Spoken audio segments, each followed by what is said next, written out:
The rain pelted against my apartment window like tiny bullets, each drop a reminder of how exposed we were. My 6-month-old daughter Emma slept soundly in her second-hand crib, blissfully unaware of the stack of unpaid bills on our wobbly kitchen table or the eviction notice tucked beneath them. I pressed my forehead against the cool glass, watching the city lights blur through my tears. The weight of single motherhood pressed down on my shoulders, heavier than the damp air surrounding our tiny apartment. "We'll make it work somehow," I whispered to Emma, though the words felt hollow even to my own ears. I'd been working double shifts at Bellini's, an upscale Italian restaurant downtown, scraping together barely enough to keep a roof over our heads. My fingers were raw from washing dishes, my feet ached from hours of standing, and the dark circles under my eyes had become a permanent feature of my face. But Emma was worth it. She was worth everything. I still remembered the night I met Marco. Tall, dark-haired, with eyes that seemed to hold all the mysteries of the universe. He'd swept into my life for 3 whirlwind months before disappearing without a trace, leaving nothing but a broken heart and, as I would discover weeks later, a baby growing inside me. No phone number, no address, not even a last name I could be certain was real. Just Marco from Naples, who spoke of business opportunities and family connections with a glint in his eye I was too naive to recognize as dangerous. A crack of thunder startled Emma awake, her cries piercing the silence of our apartment. I rushed to her side, scooping her tiny body into my arms. "Shh, baby girl, Mommy's here," I soothed, rocking her gently. "Mommy's always here." The rain continued to pound against the windows as I hummed a lullaby, Emma's eyelids growing heavy once more. She had his eyes, deep, dark, and somehow knowing beyond her months. Sometimes when she looked at me, I could almost see Marco staring back, and my heart would twist with a confusing mixture of love and resentment. The next morning dawned gray and miserable, matching my mood as I bundled Emma up for our walk to Mrs. Chen's apartment. The elderly woman watched Emma while I worked, charging me far less than any daycare would. Her kindness was one of the few things keeping me afloat. "You look tired, Sophia," Mrs. Chen remarked, taking Emma from my arms. "More than usual." I forced a smile. "Just another late shift. Thank you again for watching her. This baby is no trouble," she said, bouncing Emma gently. "But you need to take care of yourself too." I kissed Emma's forehead, inhaling her sweet baby scent before reluctantly turning to leave. "I'll pick her up at 11. Bellini's was already bustling when I arrived, the lunch crowd filling the elegant dining room with chatter and the clinking of fine china. I slipped through the back entrance, tying my black apron around my waist and pulling my hair into a tight bun. As a server, I was invisible to most patrons, just another body moving efficiently between tables, refilling water glasses and delivering steaming plates of pasta. "Table 12 just got seated," Mia, another server, informed me as she passed with a tray of drinks. "Big spenders by the looks of it." I nodded, grabbing my notepad and making my way to the section I'd been assigned. Table 12 sat in the corner, partially obscured by one of the restaurant's ornate columns. I put on my professional smile, rounding the corner to greet my new guests. "Good afternoon, welcome to Belle." The words died in my throat. 4 men in tailored suits occupied the table, but my eyes locked onto only one. Sitting with his back to the wall, commanding an unobstructed view of the entire restaurant, was Marco. He looked exactly as I remembered, yet somehow more intimidating. His dark hair was styled impeccably, his jawline sharp enough to cut glass. The suit he wore probably cost more than my entire year's rent. But it was his eyes, those eyes that had haunted my dreams for over a year, that froze me in place. For a moment, neither of us moved. I felt the color drain from my face as my hand gripped the notepad so tightly my knuckles turned white. Did he recognize me? Would he even remember the waitress he'd spent those nights with before disappearing? My heart thundered in my chest, and I silently prayed he wouldn't notice how badly my hands were shaking. His gaze swept over me, lingering just a second too long before shifting to one of his companions. If he recognized me, he gave no indication. The knot in my stomach loosened slightly, replaced by a hollow ache. Of course he wouldn't remember. I had been nothing but a fleeting diversion. "I'll have the Barolo, 2010, he said, his Italian accent washing over me like a wave of memories. And whatever my associates prefer. I nodded mechanically, taking the rest of their orders while avoiding eye contact with Marco. My mind raced. What was he doing here? Bellini's was upscale, but hardly the type of establishment I would expect to find him in. And those men with him, they carried themselves with the same dangerous confidence, eyes constantly scanning the room. As I turned to leave, I heard Marco's voice again. Wait. I froze, slowly turning back toward the table. Have we met before? He asked. His head tilted slightly as he studied my face. The other men at the table exchanged glances. I swallowed hard, my throat suddenly dry. I don't believe so, sir. His eyes narrowed slightly, and I could see him processing, searching his memory. You look familiar. I've worked here for almost a year, I managed, my voice steadier than I felt. Perhaps you've dined with us before. He smiled then, a slow, predatory curl of his lips that didn't reach his eyes. Perhaps. I escaped to the kitchen, my heart pounding so hard I thought it might burst from my chest. Marco was here, the father of my child, sitting less than 50 feet away, completely unaware that his daughter existed. The urge to run was overwhelming. I could call Mrs. Chen, grab Emma, and disappear. But where would we go? With what money? You okay? Mia asked, noticing my distress as I leaned against the wall. You look like you've seen a ghost, something like that, I murmured. The rest of their meal passed in a blur of anxiety. I delivered their food, refilled their glasses, and cleared their plates with mechanical efficiency, avoiding Marco's gaze whenever possible. But I could feel his eyes on me, tracking my movements across the restaurant. By the time they requested the check, my nerves were frayed to the breaking point. I placed the leather folder on the table, praying they would pay quickly and leave. Marco reached for it, his fingers brushing against mine. The brief contact sent an electric jolt through my body, memories of those same hands on my skin rushing back uninvited. Thank you for your service, he said, sliding several large bills into the folder without even looking at the total. Keep the change. I nodded my thanks, turning to leave when his next words stopped me cold. Sophia. My name on his lips made me freeze. He remembered. It is Sophia, isn't it? Marco continued, his voice low and smooth. I turned slowly, meeting his gaze. Yes. I never forget a beautiful face, he said, the corner of his mouth lifting in a half-smile. Especially one that has haunted me for so long. His companions shifted uncomfortably, one of them checking his watch with pointed impatience. We should go, boss, the largest of them muttered. We have that meeting, boss. The word echoed in my mind, pieces suddenly falling into place. The expensive suits, the watchful eyes, the deference of his companions. Marco wasn't just some businessman with family connections. He was something else entirely. Marco waved a dismissive hand, his eyes never leaving mine. What time do you finish work today, Sophia? I'm afraid I'm quite busy, I replied, my voice barely above a whisper. That wasn't what I asked. His tone remained pleasant, but there was steel beneath the surface. 11, I answered automatically, then immediately regretted it. I'll have a car waiting. It wasn't a request. Before I could protest, they were rising from the table, Marco's companions forming a protective formation around him as they moved toward the exit. One remained slightly behind, slipping me a small card with nothing but a phone number embossed in gold. If there's any problem, he said quietly before following the others. I stood frozen, the card burning between my fingers like a hot coal. The rest of my shift passed in a daze, my mind racing with possibilities, each more terrifying than the last. Should I run? Call the police? But what would I tell them? That the father of my child, who didn't know about her existence, had asked to meet me after work.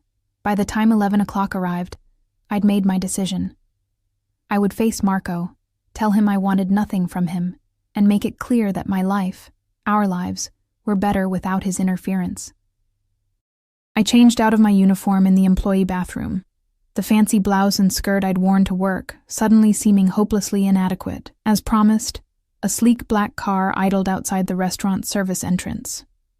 The same large man from earlier held the door open for me without a word. Every instinct screamed at me to turn and run, But where would I go? Marco had found me once. He could find me again.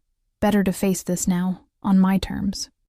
The interior of the car was plush leather, the privacy divider already raised between us and the driver. We rode in silence through the city streets, the lights blurring past the tinted windows. Finally, the car slowed to a stop outside an exclusive high-rise overlooking the river. "This way," my escort said, leading me through a private entrance where security nodded deferentially as we passed. The elevator required a keycard to access the penthouse level. My stomach lurched as we ascended, partly from the rapid rise and partly from the knowledge that with each floor, I was being carried further away from Emma. Mrs. Chen would be worried by now. "May I use your phone?" I asked. "I need to let my babysitter know I'll be late." The man regarded me for a moment before extracting a cell phone from his jacket. "Make it quick." I dialed Mrs. Chen's number with trembling fingers, assuring her I was fine and would be there soon to pick up Emma. I deliberately avoided details, aware of the man listening to every word. When I handed the phone back, I noticed his expression had changed, a flicker of curiosity crossing his stoic features. The elevator doors opened directly into a stunning penthouse apartment. Floor-to-ceiling windows showcased the city spread out below like a carpet of stars. The furnishings were minimal, but obviously expensive, the space larger than any home I'd ever been in. And there, standing by the windows with a glass of amber liquid in his hand, was Marco. "Leave us," he commanded, not turning around. My escort retreated to the elevator, disappearing behind closing doors. For a long moment, neither of us spoke. I remained near the elevator, unwilling to move deeper into his territory. "You disappeared," Marco finally said, his voice echoing in the vast space. "One morning you were gone, without a word." I almost laughed at the irony. I could say the same about you. He turned then, and I was struck by the intensity in his eyes. "I had business to attend to. When I returned, you had vanished." "Business," I repeated flatly. "Is that what you call it? My work is complicated." He set his glass down on a nearby table, taking a step toward me. "But I never forgot you, Sophia. What do you want from me?" I asked, my voice steadier than I felt. He studied me for a long moment. "You've changed. A lot can happen in 15 months. His eyes narrowed at the specific time frame. "Yes, I suppose it can." The air between us crackled with tension as he moved closer, each step deliberate. I forced myself to hold my ground, even as my heart raced. "You have a child," he said suddenly. It wasn't a question. The blood drained from my face. "How did you—" "You called a babysitter," he replied, gesturing to where his man had stood. "Antonio hears everything." I swallowed hard, my mind racing. "Yes, I have responsibilities now. I should get back to them." "A husband?" The question was casual, but his eyes had hardened. "No." "The child's father, then?" I hesitated, torn between truth and self-preservation. "Not in the picture." Marco was close enough now that I could smell his cologne, the same scent that had once clung to my bedsheets. "How old is your child, Sophia?" The question hung in the air between us, heavy with implication. I knew in that moment that my answer would irrevocably change the course of our lives. 6 months, I whispered. His expression didn't change, but something shifted in his eyes. A calculation, a realization. Boy or girl? Girl. Marco nodded slowly, as if confirming something he'd already suspected. "I think," he said carefully, "that we have much to discuss." The world seemed to tilt beneath my feet. In my desperate attempt to protect Emma, had I made a terrible mistake? The truth lay exposed between us now, impossible to take back. I thought of my daughter, sleeping peacefully at Mrs. Chen's, unaware that her entire world was about to change. "I should go," I said, turning toward the elevator. "It's late. And my daughter." "Our daughter," Marco corrected, the words stopping me in my tracks, "needs her mother and her father." My heart hammered against my ribs. The words hung in the air between us. Our daughter. So casually spoken, yet so monumental in their implications. "You can't just walk into our lives and claim her," I said. my voice trembling despite my efforts to remain calm. "You don't know anything about her, about us." Marco's expression remained unreadable, but something flickered in his dark eyes, then enlightened me. "This isn't a conversation we should be having right now. I need to get back to her." He nodded once, decisively. "We'll go together." "No," I said too quickly, panic rising in my throat.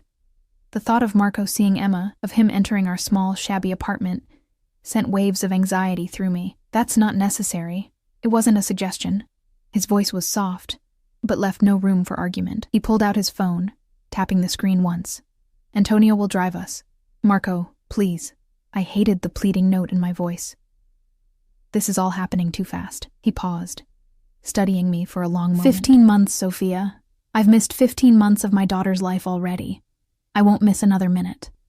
The elevator doors opened, and Antonio materialized as if he'd been waiting just on the other side. Marco gestured for me to enter first, his hand coming to rest lightly at the small of my back. The touch was gentle but unmistakably possessive. The ride to Mrs. Chen's apartment passed in tense silence. I stared out the window, mind racing as I tried to formulate a plan, some way to protect Emma from whatever complicated, dangerous world Marco inhabited. But with each passing minute, control slipped further from my grasp. When we pulled up outside Mrs. Chen's building, I turned to Marco. "Wait here, please. Let me explain things to my neighbor first." He considered this, then nodded. 5 minutes. I practically ran up the 3 flights of stairs to Mrs. Chen's apartment, my breath coming in short gasps that had nothing to do with the exertion. The elderly woman opened her door at my first knock, concern etched across her face. "Sophia, I was worried. It's so late. I'm sorry," I said, stepping inside and immediately moving to where Emma slept in the portable crib I'd set up in Mrs. Chen's living room. My daughter's peaceful face sent a surge of protectiveness through me. Something unexpected came up. Mrs. Chen followed my gaze, her expression softening. "She's been an angel as always." I gathered Emma's things with trembling hands, trying to think clearly. "Mrs. Chen, I need to ask you something. The man who... Emma's father has found us." Her eyes widened. "Is this good news or bad?" "I don't know yet," I admitted, carefully lifting my sleeping daughter into my arms. "But I think things are going to change." She patted my arm sympathetically. "You call me if you need anything, day or night." I thanked her, securing Emma in her carrier before making my way back downstairs. Each step felt like I was moving toward an inevitable collision, a future I couldn't see but could sense looming before me. Marco stood beside the car, his tall figure illuminated by a nearby streetlight. When he saw us approach, something changed in his posture, a subtle straightening, an alertness that hadn't been there before. His eyes fixed on the small bundle in my arms with an intensity that made me instinctively hold Emma closer. "Is that her?" he asked, his voice barely audible. I nodded, unable to find words as he stepped forward. For a moment, we stood in silence on the sidewalk, this strange tableau of a family that had never been together before. Marco reached out, his hand hovering uncertainly before he carefully, reverently, pulled back the blanket to reveal Emma's sleeping face. His sharp intake of breath was the only sound in the quiet street. "She has my mother's nose," he whispered, a note of wonder in his voice I'd never heard before. "And my eyes." Emma stirred slightly, her tiny fingers flexing before she settled again. Marco watched, transfixed, as if she'd performed some miraculous feat. "What's her name?" he asked, still staring at her. Emma, he repeated, testing the name. "Emma Rossi." I blinked in surprise. "I don't know your last name." A shadow passed over his features. "Now you do." He looked up at me, his expression hardening. "She's a Rossi. My blood." The possessiveness in his voice sent a chill through me. Before I could respond, he was opening the car door, gesturing for me to get in. "We should get her home. It's cold out here." The drive to my apartment was mercifully short. I kept my eyes on Emma, avoiding Marco's gaze as he sat unnaturally still beside me, his attention fixed on our daughter. When we arrived, I hesitated before leading him upstairs. My apartment suddenly seemed shamefully inadequate. The peeling paint, the secondhand furniture, the dampness that never quite went away. It's not much, I said defensively as I unlocked the door. But it's clean and safe. Marco said nothing as he followed me inside, his eyes taking in every detail of our small home. I carried Emma to her crib, gently laying her down without waking her. When I turned back, Marco stood in the doorway of the bedroom, his imposing figure seeming to fill the entire space. "This is where my daughter sleeps?" he asked, his voice controlled, but with an undercurrent of something dangerous. "Yes," I replied, lifting my chin. "I've done the best I can." He moved past me to stand over the crib, looking down at Emma. For a long moment, he was silent, his face unreadable in the dim light from the hallway. Then he spoke, so quietly I almost didn't hear him. "She deserves better than this." The words stung more than I expected. "I've given her everything I can. Everything you can," he repeated, turning to face me. "But not everything she deserves." "We manage," I said stiffly. "No more." His tone left no room for argument. "This ends now." Fear gripped me. "What does that mean?" Marco stepped closer, his eyes searching mine. "It means that my daughter, our daughter, will have everything she needs. The best schools, the best opportunities, the best protection." "Protection?" I echoed, the word sending a chill through me. "Why would she need protection?" A muscle twitched in his jaw. "Because she's a Rossi." "And what exactly does that mean, Marco? Who are you, really?" He was quiet for a moment, weighing his words. "My family has interests. Business throughout the country. Connections across the world. Business," I said flatly. "The kind that requires men like Antonio?" "The kind that provides for generations," he corrected. "The kind that means my daughter will never want for anything." I crossed my arms. "And what's the price for that security?" His eyes hardened. "There is no price when it comes to family." "There's always a price," I insisted. "And I won't have Emma paying it." Marco stepped closer, his presence suddenly overwhelming in the small room. "You don't understand what I'm offering you. Both of you. Then explain it to me. A life without struggle, without..." He gestured around the apartment. "This. Emma would have everything. The best education, opportunities you can't even imagine. With you," I said, the implication clear. "With us," he corrected, "her family." I shook my head. "We don't even know each other, Marco. 3 months over a year ago doesn't make us family." "But Emma does." His voice softened as he glanced back at the crib. "She changes everything." I followed his gaze to our sleeping daughter, her tiny chest rising and falling peacefully, unaware of the life-altering conversation happening above her. Could I deny her the advantages Marco was offering? Could I live with myself if I did? "I need time," I said finally. It's too much to process at once." Marco nodded slowly. "Time, of course." He reached into his jacket pocket, extracting a sleek business card. "My private number. Call me tomorrow and we'll discuss arrangements." "Arrangements?" I repeated warily. "For a more suitable living situation," he clarified. "Temporary. Until we determine a more permanent solution." I took the card, my fingers brushing against his. The brief contact sent an unwelcome jolt through me, memories of those same hands on my skin rushing back. "I should go," he said, stepping back. "It's late, and you both need rest." I walked him to the door, hyper-aware of his presence behind me. At the threshold, he paused, turning back to face me. "Sophia," he began, his voice uncharacteristically hesitant, "I want you to know. Finding you, finding out about Emma, it changes things. For me." "How?" I asked, searching his face for some hint of the man I'd thought I knew 15 months ago. "I've spent my life building something, protecting something that was handed down to me. I never questioned why, until now." His eyes met mine, intense and sincere. "Now I have something of my own to protect." Before I could respond, he leaned forward, pressing a gentle kiss to my forehead. The gesture was so unexpected, so at odds with the dangerous aura he projected, that I found myself frozen in place. "Tomorrow," he reminded me, then turned and disappeared down the hallway. I closed the door, sliding the deadbolt into place, though I knew it would provide no real barrier if Marco decided to return. My legs suddenly weak, I sank to the floor, back against the door, as the full impact of the night's events washed over me. Marco had found us. He knew about Emma, and nothing would ever be the same again. I must have dozed off there on the floor because the next thing I knew, Emma's cries were pulling me from a fitful sleep. Sunlight streamed through the windows, revealing the shabby details of our apartment in harsh clarity. As I rose stiffly to my feet, I caught sight of myself in the small mirror by the door. Pale, disheveled, with dark circles under my eyes, I hardly recognized myself. Emma's cries grew more insistent.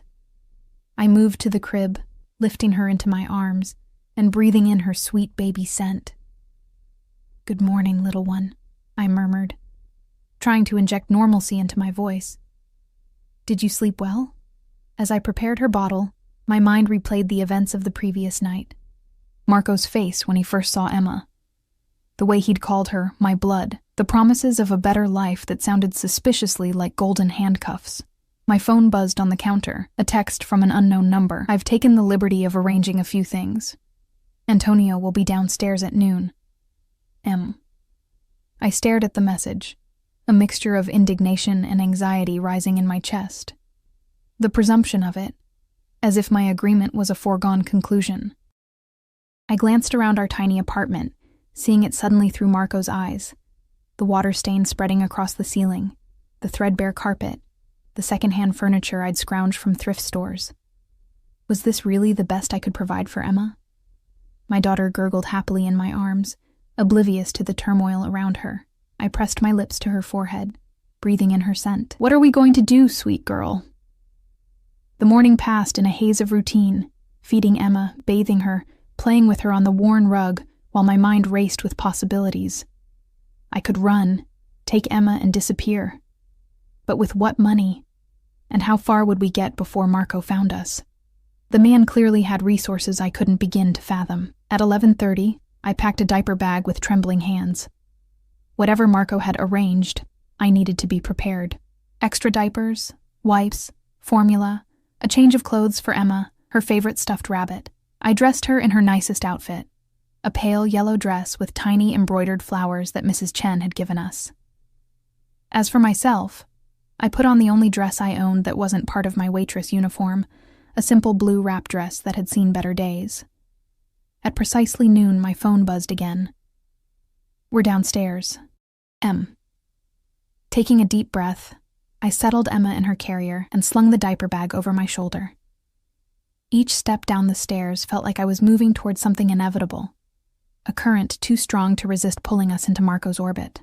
Outside, the same sleek black car from the previous night idled at the curb. Antonio stood beside it, his imposing figure drawing curious glances from passers-by. When he saw us, he straightened, moving to open the rear door. "Ms. Mitchell," he greeted with a slight nod. "Mr. Rossi is waiting for you." I hesitated at the threshold of the car. "Where are we going?" Antonio's expression remained impassive. "Mr. Rossi will explain everything." Taking a deep breath, I ducked into the car, settling Emma's carrier beside me. To my surprise, Marco wasn't inside. Instead, a woman with sleek dark hair and sharp eyes regarded me coolly from the opposite seat. "Ms. Mitchell," she said, her tone brisk and professional. "I'm Diana Vega, Mr. Rossi's personal assistant. He's asked me to escort you today." "Where is he?" I asked, buckling Emma's carrier securely. "Handling a business matter," Diana replied, her eyes flicking to Emma with barely concealed curiosity. "He'll join us later." The car pulled smoothly away from the curb, merging into the midday traffic. Diana didn't volunteer any more information, and I was too proud to ask. Instead, I focused on Emma, who had fallen asleep in her carrier, blissfully unaware of the tension surrounding her. We drove for nearly 30 minutes, leaving behind my modest neighborhood for increasingly affluent areas of the city. Finally, the car turned down a tree-lined street of elegant townhouses, stopping before one with a glossy black door and pristine white facade. "We're here," Diana announced, checking her phone briefly before stepping out of the car. Antonio appeared at my door, offering a hand I ignored as I carefully extracted Emma's carrier. The townhouse loomed before us, 3 stories of understated luxury that probably cost more than I would earn in several lifetimes. "Mr. Rossi had this property prepared for you," Diana explained, leading us up the front steps. "It's fully furnished and stocked with everything you might need," my steps faltered. "For me? You mean for us to stay here?" Diana unlocked the door with a sleek keycard, gesturing for me to enter. "Mr. Rossi thought you might appreciate a more suitable environment for the child." The interior of the townhouse stole my breath. Sunlight streamed through tall windows onto hardwood floors, illuminating a tastefully decorated living space with cream-colored furniture and abstract artwork. Fresh flowers sat in a crystal vase on a coffee table that probably cost more than my entire apartment's contents. "The nursery is upstairs, first door on the right," Diana continued, seemingly unfazed by my stunned silence. "The kitchen has been stocked according to the dietary preferences found in your apartment." A chill ran through me. "You were in my apartment?" Diana didn't even blink. "A team was dispatched this morning to assess your needs and ensure this transition would be as seamless as possible." "I never agreed to move," I said, finding my voice. This is insane." "Mr. Rossi thought you might say that." She produced an envelope from her purse. "He asked me to give you this." I took the envelope with trembling fingers, shifting Emma's carrier to my other hand. Inside was a check with more zeros than I had ever seen, along with a handwritten note in elegant script. "For Emma's future. Non-negotiable. We'll discuss the rest tonight, Em." My legs suddenly weak, I sank onto the nearest chair, the luxurious fabric strange against my skin. "This is too much. Mr. Rossi was quite clear that there would be no discussion on this matter," Diana said, checking her watch. "The nursery has been prepared according to pediatric recommendations. Your belongings will be delivered this afternoon." "My belongings?" I echoed faintly. "But I didn't pack anything." "A team is handling it." Diana moved toward the door. "Mr. Rossi will join you for dinner at 7. The kitchen is fully stocked, or you may order in. There's a list of approved restaurants by the phone. Antonio will remain outside for security." "Security?" I repeated, the word sending a fresh wave of anxiety through me. "Are we in danger?" Diana's expression softened slightly for the first time. "It's merely a precaution, Ms. Mitchell. Mr. Rossi's position necessitates certain measures." With that cryptic statement, she left, the door clicking shut behind her. I sat frozen for several moments, the check heavy in my hand, the enormity of what was happening slowly sinking in. Emma stirred in her carrier, her tiny face scrunching as she woke from her nap. "It's okay, baby," I murmured, lifting her into my arms. "Mommy's got you." But did I? The ground beneath my feet felt increasingly unstable, as if I were being swept into a current too powerful to resist. Curiosity eventually overcame my apprehension, and with Emma balanced on my hip, I began to explore our new, temporary, I reminded myself firmly, home. The kitchen gleamed with high-end appliances and marble countertops. The refrigerator was indeed stocked with all of Emma's favorite foods, along with items I recognized from my own sparse pantry, plus delicacies I'd never be able to afford. Upstairs, I pushed open the door to what Diana had called the nursery, then stopped short. The room was a vision in soft yellows and creams, with a hand-carved wooden crib that must have cost a fortune. A plush rocking chair sat in the corner beside a bookshelf filled with children's books. A changing table was stocked with diapers, wipes, creams, all the expensive brands I'd longingly eyed in stores before settling for the generic alternatives. "How did he do all this overnight?" I whispered to Emma, who squirmed in my arms, reaching toward a mobile of delicate fabric butterflies hanging above the crib. The adjacent room revealed a master bedroom, with a king-sized bed draped in luxurious linens. The attached bathroom featured a deep soaking tub and shower with more buttons and nozzles than I knew what to do with. My meager toiletries would look absurdly out of place here. As promised, around 3 o'clock, a team of efficient men and women arrived with boxes containing our belongings. They worked with military precision, unpacking my clothes into the walk-in closet, setting up Emma's toys in the nursery, arranging my few personal items throughout the house to create the illusion that this had always been our home. I watched in bewildered silence, Emma dozing against my shoulder. When they finished, one of them handed me a new phone. Mr. Rossi insists you use this, he explained. For security purposes. I accepted it reluctantly, setting it aside on a table. As the team departed, the silence of the townhouse enveloped us, broken only by Emma's soft breathing and the distant ticking of an antique clock. The hours until 7 stretched endlessly. I bathed Emma in the nursery's custom-sized tub, marveling at how she immediately took to the new surroundings, cooing and splashing happily. After dressing her in a fresh outfit from her new wardrobe, all her size, all designer labels, I fed her dinner in a high chair that appeared to have been custom-made. At precisely 6:55, a soft knock came at the door. My heart leaped into my throat. Taking a deep breath, I settled Emma in her playpen and moved to answer it. Marco stood on the threshold, impeccably dressed in another tailored suit, his dark hair slightly damp as if he'd recently showered. His eyes moved past me, scanning the interior of the townhouse before returning to my face. "May I come in?" he asked. The politeness at odds with the fact that he technically owned the place, I stepped back, allowing him entry. He moved with that same fluid grace I remembered, his presence immediately filling the space in a way that made the generous rooms feel suddenly smaller. "Where's Emma?" he asked, his voice softer when speaking our daughter's name. "In the living room," I replied, leading him there. Emma looked up from her playpen, her dark eyes, so like Marco's, widening at the sight of a stranger.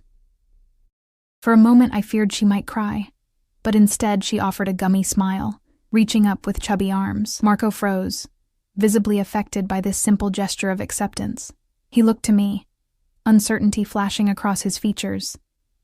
"You can hold her," I said, surprised by my own willingness. "She's usually good with new people." With a gentleness that belied his imposing stature, Marco lifted Emma from the playpen, cradling her carefully as if she were made of glass. Emma reached up, her tiny hand patting his cheek with innocent curiosity. "Ciao, piccola," he murmured, his accent thickening with emotion. "I'm your papa." The intimacy of the moment made me look away, an unexpected lump forming in my throat. When I glanced back, Marco was watching me, his expression unreadable. "We need to talk," he said. I nodded, gesturing to the dining room where I'd noticed a table set for 2. "I assume you've arranged dinner?" A ghost of a smile touched his lips. "Of course." As if on cue, the doorbell rang. Marco didn't move, still holding Emma close, so I went to answer it. A catering team entered, efficiently setting up an elaborate meal on the dining table, before departing as silently as they'd arrived. Marco settled Emma in the high chair positioned between our seats, his movements surprisingly natural for someone who'd only just met his child. He pulled out my chair with his free hand, the gesture oddly formal in the midst of our surreal situation. "You've been busy," I said as we sat, nodding toward the lavish spread of Italian dishes. "All of this in less than a day. When something is important, you don't waste time," he replied, his eyes fixed on Emma as she babbled happily, reaching for a piece of soft bread from her tray. "She seems comfortable here. Babies adapt quickly," I said. "It doesn't mean this is right." Marco's eyes flicked to mine. "What would be right, Sophia? That cramped apartment? The neighborhood where police sirens are a nightly lullaby?" I bristled at his dismissal. "It was all I could afford. I've done my best." "I know you have," he said, his tone softening. "But now you don't have to do it alone. What exactly are you proposing, Marco? That we play house? Pretend to be a family? I don't even know who you really are." He was quiet for a moment, absently helping Emma grasp her sippy cup. "What do you want to know?" "The truth," I said firmly, "starting with what you do for a living that requires armed guards and security measures." Marco sighed, setting down his fork. "My family has been in certain businesses for generations, import-export primarily, along with real estate, construction, waste management." "That sounds legitimate enough," I said skeptically. "So why all the security?" "Because not all of our competitors play by the rules," he replied, his voice hardening, "and because the Rossi name carries certain expectations." The implication of his words hung in the air between us. I wasn't naive. I'd seen enough movies, read enough news stories to recognize the euphemisms, the armed guards, the immediate resources, the way people deferred to him. It all painted a picture I'd been trying to deny since the moment I saw him at Bellini's. "You're in the Mafia," I said flatly, my voice barely above a whisper. Marco didn't flinch. "I prefer to think of it as a family business with traditional values and methods." "Traditional methods," I repeated, a humorless laugh escaping me. "Is that what we're calling it?" His expression remained calm, but something dangerous flickered in his eyes. "Judge me if you must, Sophia, but understand this. Everything I do, everything my family has built, is about protection and provision. We take care of our own." Emma banged her sippy cup against her tray, oblivious to the tension crackling between her parents. Marco's expression softened as he glanced at her, gently wiping a smudge of food from her cheek with his napkin. "And now?" I asked, my throat tight. "What does this mean for her? For us?" "It means she will never want for anything," Marco said firmly. "It means she will be protected, educated, given every advantage. In your world," I countered. "A world of..." "What? Violence? Illegal activities?" Marco's jaw tightened. "My world is not so different from yours, Sophia. There are rules, consequences for breaking them. The difference is that I have the power to ensure those rules are followed." I shook my head, trying to process the enormity of what he was saying. I don't want Emma exposed to danger. I don't want her growing up surrounded by bodyguards and whatever else comes with being a Rossi. And I don't want my daughter growing up in poverty when I can provide her with everything," he countered, his voice taking on an edge. "Do you think I would ever let anything happen to her? To you?" The possessiveness in his tone sent a shiver down my spine, half fear, half something else I didn't want to examine too closely. "You've given us a beautiful home," I acknowledged, gesturing around us. "But at what cost? What do you expect in return, Marco?" His eyes darkened. "Is it so hard to believe I simply want to know my daughter, to be part of her life? And me?" I pressed. "What do you want from me?" Marco was silent for a long moment, his gaze never leaving mine. "I want what I've always wanted since the moment I met you, Sophia. You." The directness of his answer startled me. "You barely know me." "I knew enough to spend 3 months with you," he countered, "to think about you every day after you disappeared." I scoffed. "If that were true, you would have looked for me." "I did." His response was immediate, his tone hard. "When I returned from Naples and found you gone, no note, no forwarding address. I had my people search, but you'd left no trace, changed your phone number, even your job." The revelation stunned me. "You looked for me?" "Of course I did."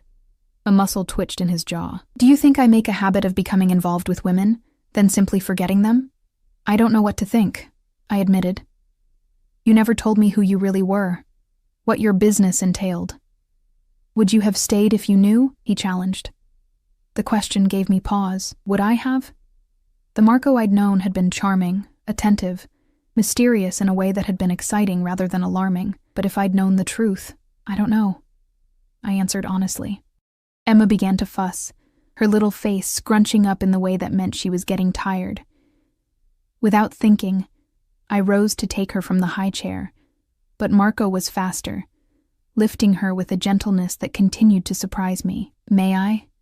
he asked, already cradling her against his chest. "I've missed so much already." I nodded, watching as he began to pace slowly around the room, murmuring to Emma in Italian. Despite everything, the sight tugged at something in my chest. This dangerous man holding our daughter with such tenderness, his voice soft as he spoke to her in his native tongue. "What are you telling her?" I asked. Marco glanced up, a rare smile softening his features. "That she's beautiful, that she has her mother's spirit, that I will never let anything hurt her." Emma's eyelids were growing heavy, her little head nestling against Marco's shoulder as she fought sleep. He continued his slow circuit of the room, his movements fluid and practiced, as if he'd been soothing babies to sleep his entire life instead of whatever it was he actually did. "You're good with her," I admitted reluctantly. "Children know when they're loved," he replied simply. "It's the purest form of understanding." I watched them together, my emotions a tangled mess. Part of me wanted to grab Emma and run far away from Marco and the dangerous world he represented. Another part, A part I was less comfortable acknowledging recognized that he could give her things I never could. Security. Opportunities. A father who clearly already adored her. "Where do we go from here?" I asked finally. Marco looked up, his dark eyes meeting mine. "That depends on what you want, Sophia." "What I want?" I echoed, surprised by the deference in his tone. I thought this was all non-negotiable. "The fact that I will be part of Emma's life is non-negotiable," he clarified. "How we arrange that is flexible." Emma had finally surrendered to sleep. Her tiny body relaxed against Marco's shoulder. He moved to the nursery with practiced ease, and I followed, watching as he gently laid her in the crib, tucking her favorite blanket around her. He stood looking down at her for a long moment, an expression of wonder on his face. "We could make this work," he said quietly, still watching our sleeping daughter, the three of us. "As what?" I asked, equally quiet. "Co-parents? Roommates?" Marco turned to face me, his eyes intense in the dim light of the nursery. "As a family. A real one." My heart skipped a beat. "You can't be serious." "I've never been more serious about anything in my life," he said, taking a step toward me. "Marry me, Sophia." The proposal, if one could call such a statement a proposal, knocked the breath from my lungs. "Marco, this is insane. We barely know each other. We made a child together," he countered. "And despite what you may think, I remember everything about those 3 months. The way you take your coffee, how you hum when you're thinking, the birthmark on your left hip." Heat rushed to my face at the intimate reminder. "Physical attraction isn't a basis for marriage." "No," he agreed, "but it's not a hindrance either." His expression turned serious. "I'm not proposing out of obligation, Sophia. I want this. I want you. Both of you. And if I say no?" Something shifted in his eyes, not anger, but resolution. "Then we work out a different arrangement, but Emma is a Rossi. That's not negotiable." The underlying message was clear. One way or another, he would be part of our lives. The only question was whether I would be on the inside of his world or constantly fighting to keep Emma from being pulled into it. "I need time," I said finally. "This is too much to process all at once." Marco nodded slowly. "Of course. Take the time you need." He glanced at his watch. "I have some business to attend to, but I'll return tomorrow. Perhaps we could take Emma to the park. Do something normal." The suggestion of such an ordinary family activity from a man who was anything but ordinary nearly made me laugh. Instead, I nodded, walking with him back toward the front door. At the threshold, Marco paused, turning back to face me. "One thing you should know, Sophia. I meant what I said about protection. Antonio will remain outside, and there are other security measures in place, for your safety and Emma's." "Are we in danger?" I asked, the question that had been nagging at me since Diana's cryptic comments earlier. Marco's expression hardened, not if I have anything to say about it, but my position comes with complications, people who would use my family against me. "And now that includes us," I said, the reality of it sinking in. "Yes." He reached out, his fingers brushing a strand of hair from my face with unexpected gentleness. "But I promise you this, nothing will harm you or Emma while I draw breath." The intensity of his vow should have frightened me. Instead, I found myself believing him, despite everything. Whatever else Marco Rossi might be, his devotion to his newfound family seemed absolutely genuine.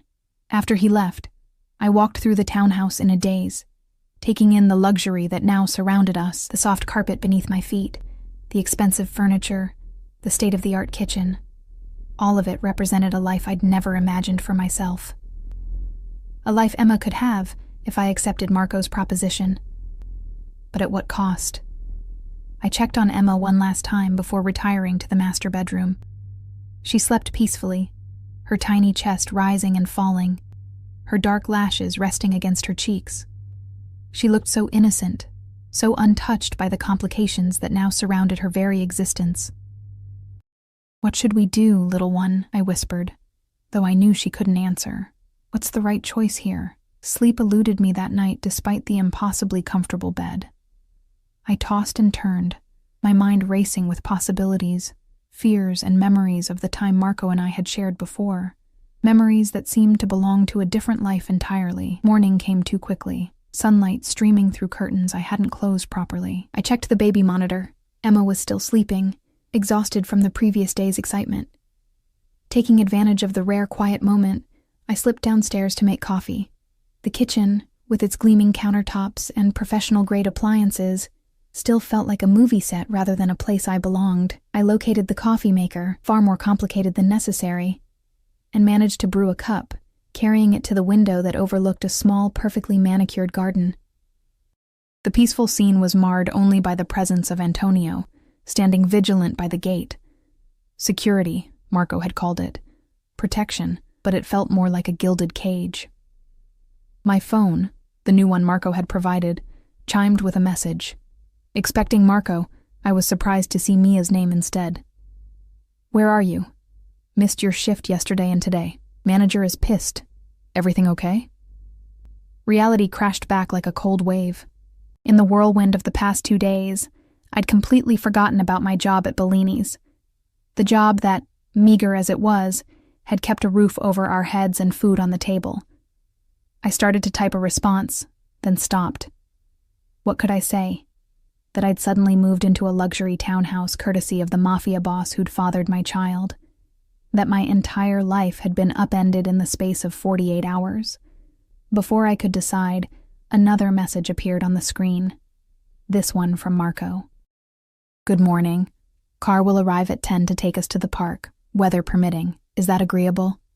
The formality of it made me smile despite myself. I typed back a simple, "Yes," then set the phone aside, my mind still spinning with the impossible choice before me. The crux of it was simple. I could resist Marco's influence in our lives, fighting an uphill battle against a man with resources I couldn't begin to match. Or I could accept his proposal, or some version of it, allowing Emma to grow up with all the advantages he could provide, but tied to a world I still didn't fully understand or trust. Emma's cries through the baby monitor interrupted my thoughts. I headed upstairs, finding her standing in her crib, her little face brightening when she saw me. "Good morning, sunshine," I said, lifting her into my arms. "Did you sleep well in your fancy new bed?" She babbled happily in response, seemingly already adjusted to our new surroundings. Children adapt quickly, I reminded myself, but was adaptation always the right choice? As I changed and dressed Emma, preparing her for our outing with Marco, one thought kept circling in my mind. Whatever decision I made would irrevocably shape my daughter's future, and while I could pretend otherwise, the truth was that Marco Rossi had already fundamentally altered our lives simply by walking back into them. The question now was how much further I would allow him in. At precisely 10 o'clock, a sleek black SUV pulled up outside the townhouse. I watched from the window as Marco emerged, dressed more casually than I'd ever seen him, dark jeans and a gray cashmere sweater that somehow made him look both more approachable and even more handsome. The contradiction wasn't lost on me. I dressed Emma in a pale yellow sundress with tiny white flowers, her dark curls tamed with a matching headband. For myself, I'd chosen simple jeans and a blue blouse, items from my own wardrobe rather than anything that might have appeared in the closet overnight. "Ready to go see your daddy?" I whispered to Emma, the words still strange on my tongue. She bounced in my arms, excited by the prospect of an outing regardless of who it was with. Marco's face lit up when I opened the door, his eyes immediately finding Emma. "Good morning," he said, his voice softer than I'd ever heard it. "You look beautiful, both of you." I nodded, suddenly shy in the face of this more casual, more personal version of Marco. "The park sounds nice. Emma loves the swings." "Then swings she shall have," he replied with a smile that transformed his usually serious face. The car ride was surprisingly comfortable, Emma babbling happily between us in her car seat. Marco listened to her with rapt attention, responding as if her incoherent sounds were the most fascinating conversation he'd ever had. "She's very verbal for her age," he observed proudly. "She started early," I agreed. "The doctor says she's advanced in her development." Marco nodded, his expression turning serious. "I'd like to meet her doctor, review her medical records." The request reminded me sharply of the reality of our situation. "Marco, it's not negotiable, Sophia," he said, though his tone remained gentle. I need to know everything about my daughter's health and development. I've missed 6 months already. I sighed, knowing this was a battle I wouldn't win. Fine, I'll set up an appointment. He smiled, clearly pleased with my acquiescence. Thank you. The park was busy with families enjoying the beautiful weather, children running and playing while parents watched from benches. As we stepped out of the car, I noticed Antonio and another man I didn't recognize positioning themselves discreetly at opposite ends of the playground. Is that really necessary? I asked, nodding toward the security. Marco's expression hardened slightly. Always. He carried Emma to the swings, settling her into one of the baby swings with a gentleness that continued to surprise me.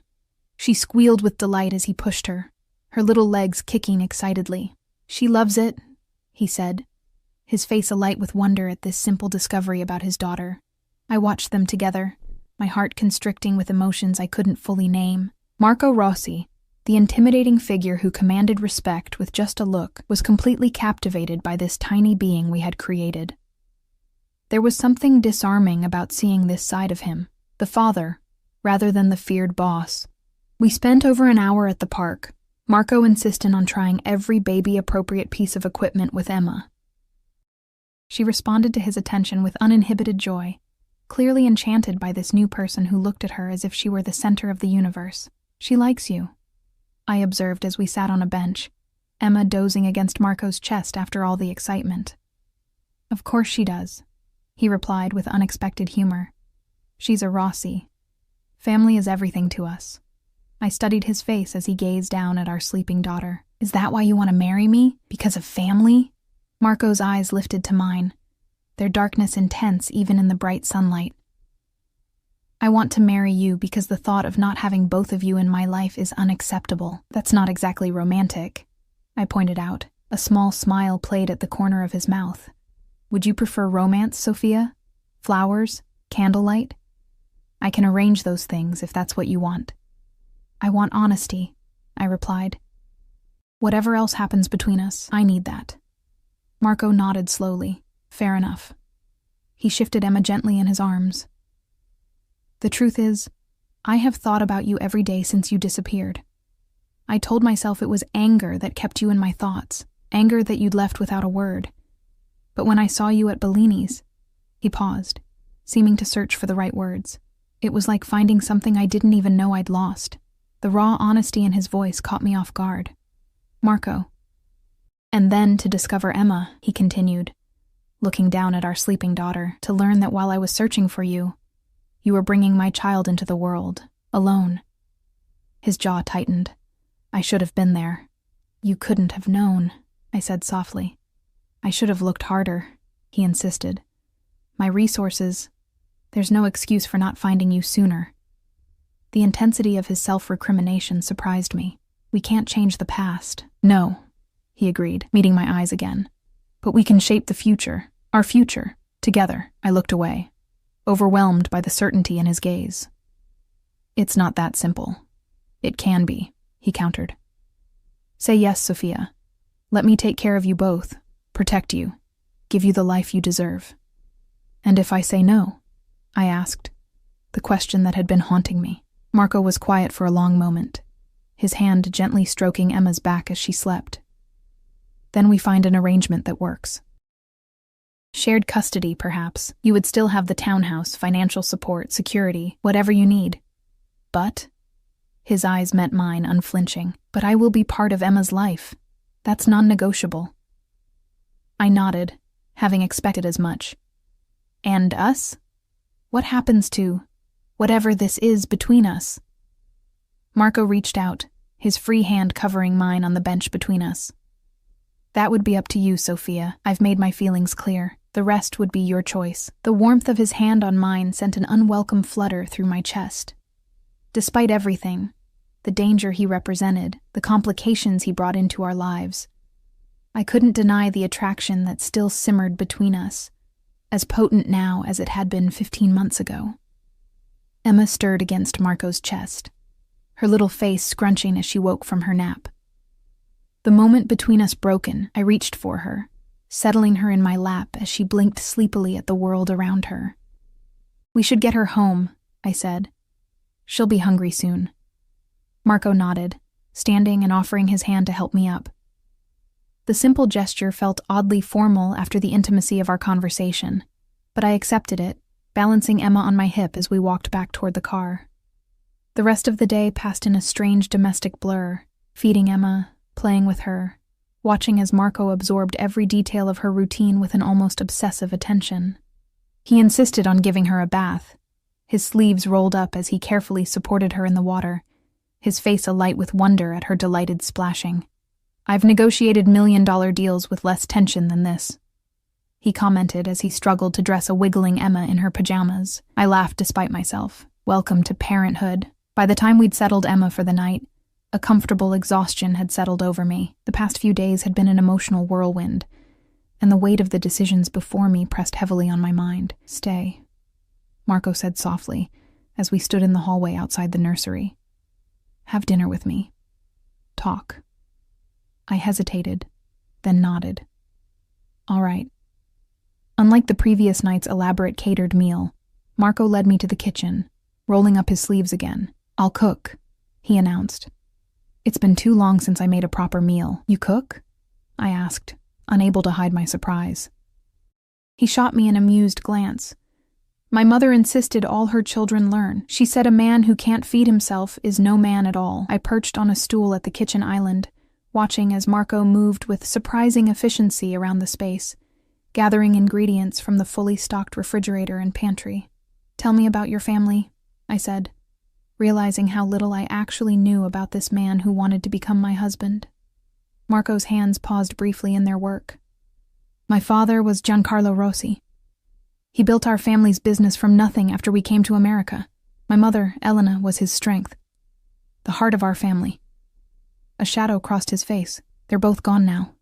"I'm sorry," I said softly. He nodded, resuming his chopping. "I have 2 younger brothers. Luca runs our operations on the West Coast. Matteo manages our legitimate businesses, construction, real estate, the restaurant chain." "And you?" I asked. "What do you manage?" His eyes met mine, dark and unreadable. "Everything else." The simple answer sent a chill down my spine, a reminder of what lay beneath the surface of this surprisingly domestic scene. "And your family?" he asked, changing the subject. "You've never mentioned them." I shrugged, the familiar ache dulled by years of acceptance. "There isn't much to tell. My mother left when I was 7. My father did his best, but he drank himself to death by the time I was 16.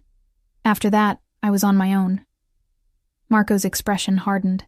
"Foster care?" "For a while," I acknowledged. "Until I aged out."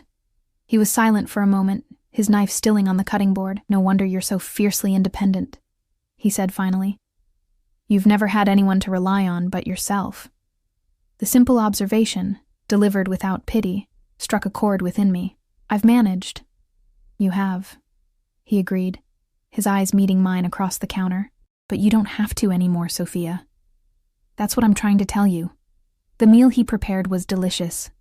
A simple pasta with a sauce that tasted of sun-ripened tomatoes and fresh herbs. We ate at the kitchen island rather than the formal dining room, the setting somehow making the conversation flow more easily. Marco told me stories of his childhood in Italy, before his family moved to America, summers in Naples, his grandmother's cooking, the traditions his mother had insisted on maintaining even after they'd settled in the States. I found myself laughing at his tales of mischief with his brothers, seeing glimpses of a life far more normal than I'd imagined. In turn, I shared bits of my own history, the better parts at least. My dreams of going to college someday, my love of art that I'd never had time to pursue, the plans I'd had for Emma's future before our world had been turned upside down.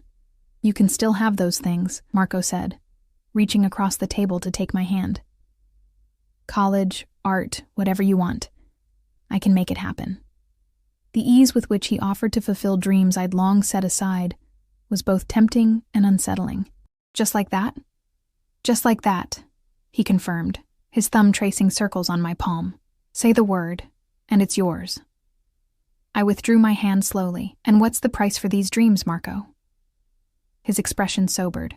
"Not everything I offer comes with a price, Sophia." "Doesn't it, though?" I challenged. "If I say yes to you, to this life, What exactly am I agreeing to? Being the wife of what?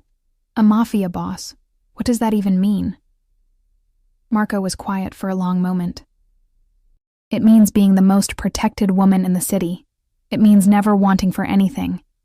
It means giving Emma a family, not just a father, but uncles, cousins, a legacy. A legacy of what? I pressed. His eyes hardened. Power, respect, loyalty, the values that have kept my family strong for generations. And the cost? I insisted. The danger, the violence. Can you honestly tell me those won't touch our lives? Touch Emma's life?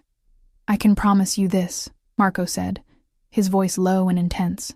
No harm will ever come to you or Emma while I draw breath. My world has its dangers, yes. But there is no safer place within it than by my side. The conviction in his voice was absolute. And despite everything, I believed him. Whatever else Marco Rossi might be, his determination to protect what he considered his was beyond question. I need you to understand something, Sophia, he continued, holding my gaze. I'm not asking you to accept or participate in the darker aspects of my business. That world would remain separate from our family life. Your only concern would be raising our daughter and making a home with me. A gilded cage is still a cage, Marco. Is it a cage to be loved, protected, to want for nothing? He challenged. Is it a cage to give our daughter everything we never had? The question hung in the air between us, impossible to dismiss. I thought of my own childhood, the instability, the poverty, the constant struggle. Then, I looked around at the beautiful home Emma now had. Thought of the opportunities Marco could provide her. The security of never having to worry about where her next meal would come from, or if we would have a roof over our heads. I'm not asking for your answer tonight, Marco said, his voice gentling. Take the time you need. Get to know me, the real me, not just what you think you know. His reasonableness made it harder to maintain my resistance. This Marco, the one who cooked dinner and bathed our daughter with such tenderness, was dangerously easy to imagine a future with. 1 week, I found myself saying. Give me 1 week to see what this life would be like, to get to know you. Then I'll give you my answer. Marco's eyes lit with triumph, though he quickly masked it. 1 week, he agreed, reaching for my hand again. And Sophia? Yes? His fingers tightened around mine. I intend to convince you that saying yes will be the best decision you've ever made.